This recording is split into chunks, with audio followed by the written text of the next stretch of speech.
Rum's history begins sometime in the early 1600s when cane spirits made their first appearance on the island of Barbados. In September of 1639, British sea captain John Jocelyn wrote of a dinner held aboard a ship off the coast of Maine, at which a fellow sea captain toasted him with a pint of rum. Rum was the first liquor to be made in quantity and to have a major impact on the American colonies. In 1664, on what is now Staten Island, the first American rum distillery was established. Around the time of the American Revolution, the British cut down American shipping lanes, forcing Americans to do what Americans have always done: adapt, improvise, and overcome. In doing so, rum declined and whiskey ascended.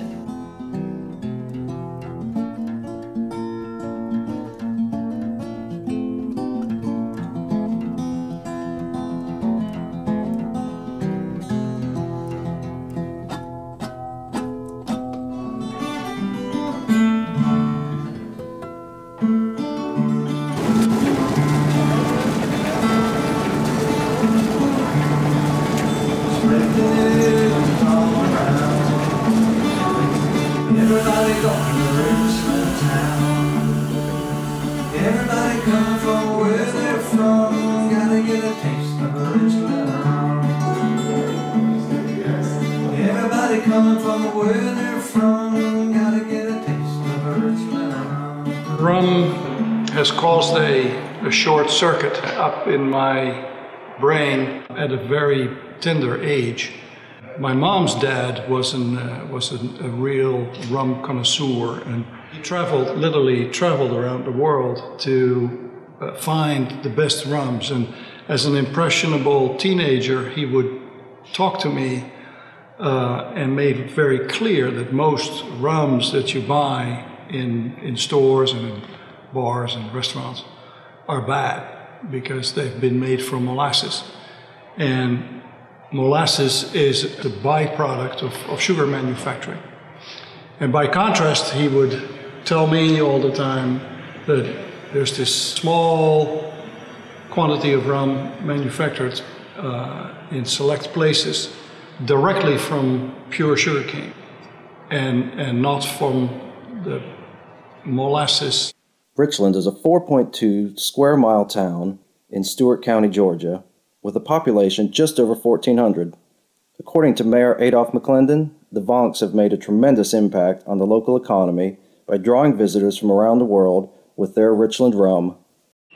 We do not want to grow very fast because we are a craft distillery, and we like our production is high quality, and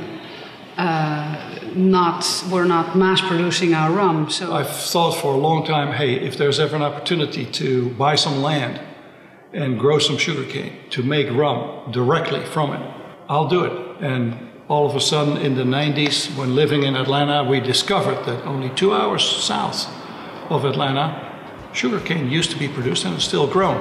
And that's when we thought, bingo, this is it. Here's an opportunity to fulfill a lifelong dream of growing sugarcane, but there's a purpose to make rum. And voila, that's what we're doing. A single estate rum is really spirits parlance for field to glass. When you see on a bottle that the product, the spirit or the wine is a single estate product, it is because it's been grown there, it's been fermented there. In our case, it's been distilled there, it's been aged there, it's been bottled there. Field to glass development of the product. Karen is from a farmer's family. Our rum, we have discovered, finds its optimum somewhere between 24 and 36 months. We don't have a set formula for it. It's the rum. We let the rum decide when it's mature. Be completely, solely focused on quality, on making the best rum in America. We produce one of these barrels per day, approximately, a little bit more than a barrel per day. Call it 6 per week.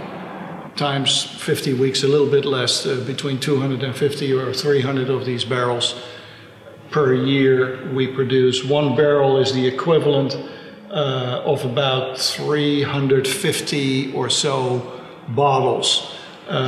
So call it close to somewhere between 70 and 100,000 bottles. We grind the cane by hand in an old-fashioned mill, and the next thing we do is condense the sugarcane juice to sugarcane syrup by cooking it in an 80-gallon kettle to a black-looking, really good-tasting syrup, which is the base ingredient for our rum. Fermentation is a very complicated process. During fermentation, the rum is constituted. Simply put, fermentation is known as a conversion of sugar, in our case sugar in sugarcane juice, by yeast into alcohol. In effect, it's much more complicated than that, because there is not only one sugar and there's not only one alcohol. The yeast converts many sugars into many alcohols and give us flavor and aroma profile that we've been looking for in the rum. In contrast to fermentation, distilling is a simple separation process. Distilling is a separation process based on making use of the different boiling points of the components in the wash that has been constituted during fermentation. Ethanol surrounded by the right congeners that give us the beautiful, unique flavor profile of our rum. We're here in South Georgia, and what is significant is that this is as far north as sugarcane will grow.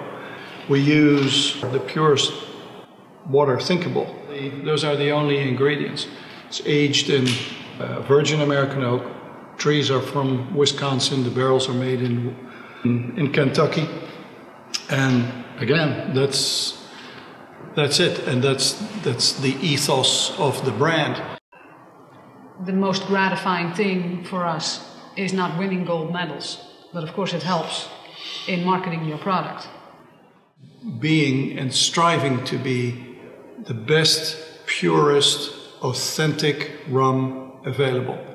Completely handcrafted from A to Z, without any tricks or any additives, just to get to the best result, best possible result, with pure, all-natural ingredients. It's significant, you know, that when you have a bottle of this rum, to realize that the only ingredients in here are pure sugarcane and water. That's it.